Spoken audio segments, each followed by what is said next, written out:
What's up, Ragin Nation? My name is Alex. You're watching the Ragin Ronin review. In this video, I want to review The Man with the Iron Fist. The Man of the Iron Fist is a martial arts movie directed by the RZA, and he's also starring in it.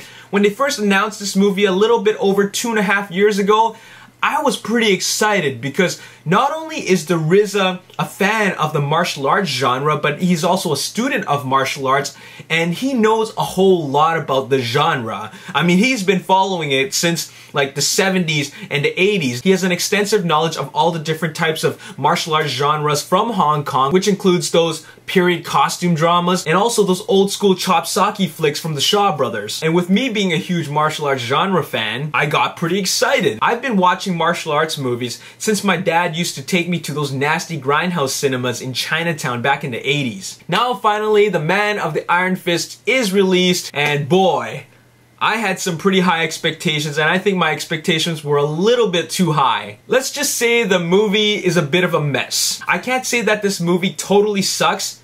It just wasn't very good. Now, for you to actually enjoy this movie, you have to be a fan of the genre. There's a lot of things that you have to just get, otherwise you won't get it. I can tell that when I was watching this movie, this is a very personal project for the RZA. He wanted to incorporate all these little elements from all the different films that he loved, and he put them into this film. And that's what poses a problem for this film. And it's mainly because him and producer Eli Roth were watching Kung Fu films, and they were saying to themselves, I want this in my movie. I also want that. You see that weapon right there? I want that in my movie. You see how they're doing this different style of Kung Fu? I want that in my movie. There's just so many of these different elements and homages from other movies put into this movie that it makes the movie just so messy. And for you to enjoy The Man with the Iron Fist, you really have to know about the genre just as much as he does. Otherwise, you won't appreciate or get those things. You won't understand why Daniel Wu has white hair. You won't understand why the fighters are announcing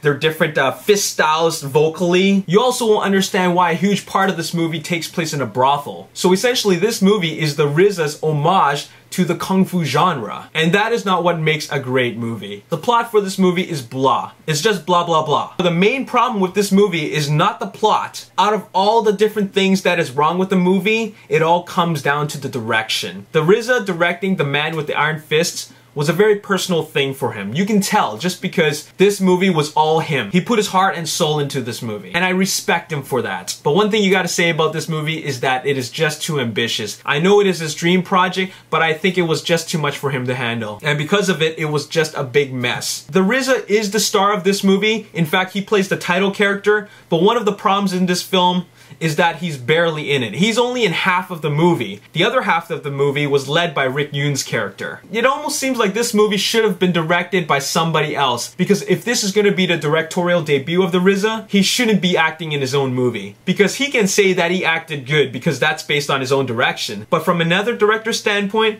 he probably would have said that he didn't give it enough. And that's another thing. The performance given by the RZA is nowhere near as good as his performance in, say, for example, American Gangster, directed by Ridley Scott. You can tell that Ridley Scott gets the most out of his actors. The RZA directing himself in this movie, it was just really underwhelming. It's a very wooden character, and he doesn't say a whole lot in the movie. Speaking of performances, the only memorable performance came from Byron Mann, who played the main villain in this movie, Silver Lion. But other than that, even the likes of Lucy Liu and Russell Crowe didn't do too much to make themselves stand out. I think that there were just too many main characters to focus on, and the RZA probably wasn't able to focus 100% of his direction on the performances of these talented actors. He didn't bring out the best in them. And when you're watching this movie, you can tell who's an actor who has been acting for a really long time, and you can tell who's an actor who has had little to no film credits. And now this comes to the part where I have to talk about the main reason why I went to watch this film, and that is for the Kung Fu fighting. Let me tell you something, I gotta be completely honest here, and as a martial arts film fan, this movie has the worst directed fight scenes in martial arts film history. It's just that bad. I don't mind shaky camera work.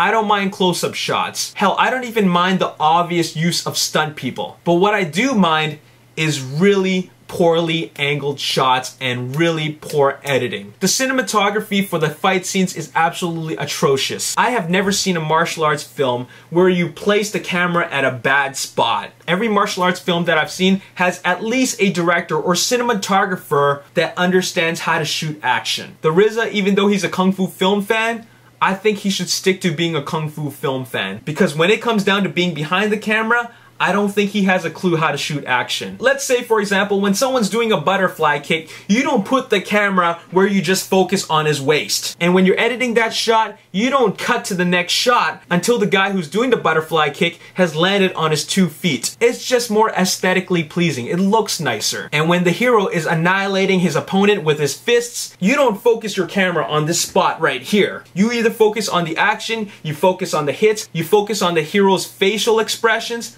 but you don't place the camera in these odd spots where I don't even understand why you would put the camera there. The fight scenes are just so poorly filmed and edited. It is just incredibly terrible. And that is so unfortunate because martial arts film fans come to watch a movie for some great fights. And I expected more from the RZA. The fight choreography was handled by Master Corey Yuen. Corey Yuen has probably been involved with over 100 films. He is an expert at what he does. But it doesn't show at all because the direction is just so messy, you can't see any of his expertise on film. The RZA, like I said, didn't have a clue and he wanted to experiment, but unfortunately it doesn't translate well on screen, and it doesn't fly so well with the audience. When the movie first opened, it started off with this really short fight scene, but it was longer than it should have been because every time the fighter was going to make a hit, it would pause and then a credit would appear. And it kept on repeating that style for the opening credits. That is when I felt that I think that this movie is going to be a big mess. I could just tell. Why would you waste an action sequence like that just to show off some flashy opening credits? This is really unfortunate. I had such high expectations. There is one silver lining in this movie, and that is the soundtrack is pretty sweet. It's a mix of Chinese music with American hip-hop, and I think it was a pretty good blend and it played out well with the movie. There was even this Cantonese song that he included, and I'm pretty sure that the RZA put that song in his movie because he liked it when it was originally played in Chow Yun-fat's The Killer. Those are the homages that I'm talking about. He likes elements from different Hong Kong movies and he just puts them in his film. Anyways, at the end of the day, I can't recommend this film. I am glad that I watched it because while this movie wasn't very good, I just wanted to know what the vision of the RZA would have been like for his very first directorial debut. Now that I've seen it, I'm gonna say that he should brush up on his acting from movies that are directed by other directors, and he should continue doing his work in the music department of films because he's really good at that. And I think he can be a very decent actor when given the right direction. As for directing another film, I think he should listen to a little bit of constructive criticism and move forward from that. Because I do respect him as a director. I appreciate the fact that he wanted to bring his dream project to life and that this movie was actually something he was very passionate about. The film, in my opinion, did not turn out great at all, but I understand the amount of work and time and heart and soul that went into making this film possible, and I respect that about his work. This movie is one of those examples where you say to yourself, just because I find it funny doesn't mean someone else will. And in the case of this movie, just because you think that your own film was great doesn't mean that everybody else will think the same thing. Hear it from the audience, not from your filmmaking peers. Anyways, 5 out of 10 just for entertainment value. That's the most I can give this movie. Not very good acting.